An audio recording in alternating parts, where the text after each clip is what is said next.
എല്ലാവരും സുഖമല്ലേ? ഇന്ന് വറുത്തരച്ച ഉരുളക്കിഴങ്ങ് കറി ഉണ്ടാക്കാൻ കാണിച്ചു തരാം. ഇത് നെയ്ച്ചോറിനും ചപ്പാത്തിക്കും പൊറോട്ടക്കും പത്തിരിക്കൊക്കെ നല്ലൊരു കറിയാണ്, വെജിറ്റേറിയൻ ഓപ്ഷൻ. ഇതിന് വേണ്ടിയിട്ട് ഒരു 4-5 ഉരുളക്കിഴങ്ങ് കട്ട് ചെയ്തിട്ടുണ്ട്. ബാക്കി സാധനങ്ങൾ ഒന്നൊന്നായി നോക്കാം. ഉരുളക്കിഴങ്ങിന് ആദ്യം വാഷ് ചെയ്തിട്ട് ഒരു ചട്ടിയിലിടാം. നമുക്ക് ഒരു 3/4 കപ്പ് തേങ്ങ, അര കഷ്ണം തക്കാളി, അര കഷ്ണം സവോള വലിയത്, ഒരു 3-4 കരിവേപ്പില, ഒരു വലിയ കഷ്ണം ഇഞ്ചി, 2-3 പച്ചമുളക്. ഡ്രൈ ഇൻഗ്രീഡിയൻസ് എന്തൊക്കെയാണെന്ന് നോക്കാം. 1 ടീസ്പൂൺ മഞ്ഞൾപ്പൊടി, 1 ടീസ്പൂൺ ജീരകം, 1 ടീസ്പൂൺ മുളക് പൊടി, ഒരു 2.5 ടേബിൾ സ്പൂൺ ഹോൾ മല്ലി, പിന്നെ ഹോൾ സ്പൈസസിൽ ഒരു കഷ്ണം പട്ട, 2-3 ഏലക്കായ്, ഒരു 5-6 ഗ്രാമ്പൂ, ഒരു ചെറിയ സ്റ്റാർ ആനീസ്. പിന്നെ വേണ്ടത് 2 ടേബിൾ സ്പൂൺ ബ്ലാക്ക് പെപ്പറാണ്. പിന്നെ വെളിച്ചെണ്ണ ഒരു 3 ടേബിൾ സ്പൂൺ വെളിച്ചെണ്ണ തന്നെ യൂസ് ചെയ്യാൻ നോക്കുക. വറുത്തിടാൻ വേണ്ടിയിട്ട് ചെറിയുള്ളി ഒരു 4-5 എണ്ണം, 1 ടേബിൾ സ്പൂൺ നെയ്യ്.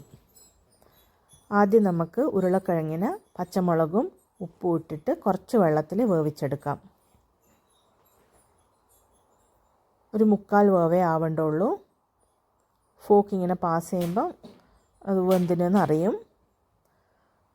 ഇത് കുറച്ച് നേരം കൂടെ വേവണം.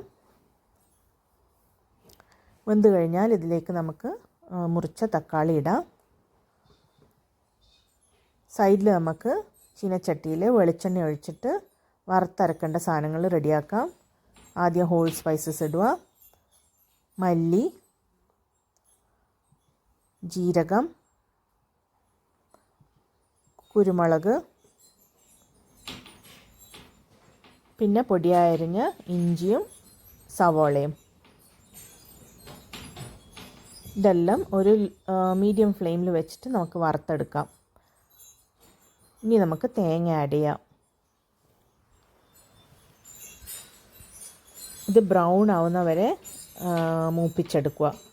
ഇളക്കിക്കൊണ്ടേ ഇരിക്കുക. ഇതിന് കുറേ ടൈം എടുക്കും.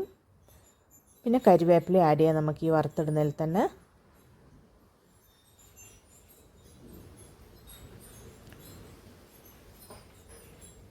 ഇടയ്ക്കിടയ്ക്ക് ഇളക്കി കൊടുക്കുക.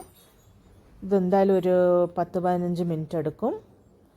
ഹൈ ഫ്ലെയിമിലിട്ടാൽ പെട്ടെന്നാവും, പക്ഷെ അത് കുറേ ഭാഗമൊക്കെ കരിയൊക്കെ ചെയ്യും. അങ്ങനെ വേണ്ട, മീഡിയമിലിട്ടിട്ട് മെല്ലനെ ചെയ്തെടുക്കുക. മൂത്ത് കഴിയുമ്പം ഒരു കിലുകിലാന്ന് സൗണ്ട് വരും. അപ്പോൾ റെഡിയായി എന്നർത്ഥം. നല്ല ഡീപ്പ് കളർ ഇഷ്ടമുള്ളവർ കുറേ കൂടെ നേരം മൂപ്പിച്ചെടുക്കുക. ഒരുവിധം മൂത്തപ്പം ഞാൻ മഞ്ഞൾപ്പൊടിയും മുളക് പൊടിയും ലാസ്റ്റ് ഇട്ടിട്ടുണ്ട്. എന്നിട്ട് കുറച്ച് നേരം കൂടെ വറുത്തെടുക്കാം. വറുത്ത് കഴിഞ്ഞ് കഴിഞ്ഞാൽ നമുക്കത് തണിയാൻ വെക്കണം. തണിഞ്ഞിട്ട് നല്ല പേസ്റ്റ് പോലെ അരച്ചെടുക്കണം. അത് ഈ ഉരുളക്കിഴങ്ങും തക്കാളീൻ്റെ അകത്തേക്ക് ഒഴിച്ചു കൊടുക്കാം. ഇത് ഡൈല്യൂട്ട് ചെയ്യണം. എന്നിട്ട് ഒരു മീഡിയം ഫ്ലെയിമിലിട്ടിട്ട് കുറുക്കിയെടുക്കാം. അപ്പോൾ ആ മസാല എല്ലാം ഉരുളക്കിഴങ്ങിൻ്റെ അകത്തേക്ക് പിടിക്കും. ഈ തക്കാളി സോഫ്റ്റ് ആവുന്നവരെ നമുക്ക് വേവിച്ചെടുക്കാം. ഉരുളക്കിഴങ്ങ് ഇത് പിറ്റേന്നൊക്കെ ആകുമ്പോൾ ഈ ഫ്ലേവേഴ്സ് എല്ലാം അബ്സോർബ് ചെയ്തിട്ട് നല്ല രുചിയായിരിക്കും.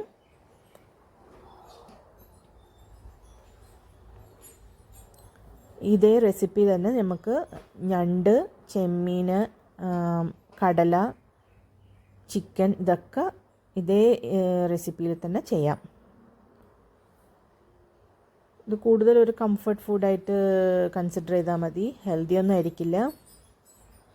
ഗസ്റ്റൊക്കെ വരുമ്പം നല്ല ടേസ്റ്റി ആയിട്ടുള്ള ഒരു വെജിറ്റേറിയൻ ഓപ്ഷൻ. ചിക്കനൊക്കെ ആക്കുമ്പം അതിൻ്റെ അതേ മസാല എടുത്തിട്ട് ഉരുളക്കിഴങ്ങ് ഇട്ട് ചെയ്താൽ മതി. ഇനി നമുക്ക് വറുത്തിടാൻ നെയ്യും ചെറിയുള്ളിയും അരിഞ്ഞതും അത് നല്ലോണം മൂത്ത് കഴിയുമ്പോൾ ഈ കറിയിലേക്ക് ഒഴിക്കുക. ഇതൊരു 8 മുതൽ 10 ആൾക്കാർക്ക് വരെ സെർവ് ചെയ്യാനുണ്ടാവും. ട്രൈ ചെയ്ത് നോക്ക്. താങ്ക്സ് കേട്ടോ.